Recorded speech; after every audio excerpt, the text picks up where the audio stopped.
don't think people quite get it.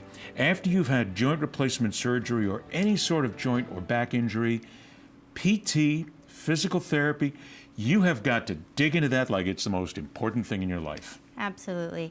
It's really essential. The surgery is just the beginning of the process.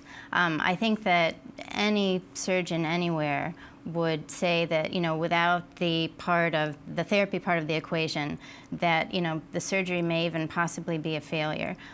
So it's successful surgery to successful therapy that should hopefully bring you to the highest level of outcome that we can anticipate.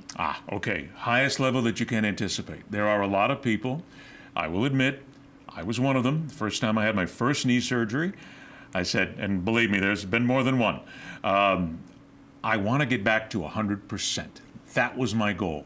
How realistic is that for people? And what's the differences then in age and PTs and ways to get there? Yeah, well, there are many different answers to that. It depends on what kind of surgery you're going to have. For example, with joint replacement surgery, you may well get 100% better. The whole point of having joint replacement surgery is for you to be better than you were before. So very quickly, relatively quickly at least, in your therapeutic process, that joint should become it should feel better, it should work better than it did before you had the surgery. And then as you proceed in your rehabilitative process, it should just continue to get better and better and better. Many, many people after joint replacement surgery say, I haven't felt this good in 15 years, in 20 years. I should have thought about, doing this even a little bit sooner.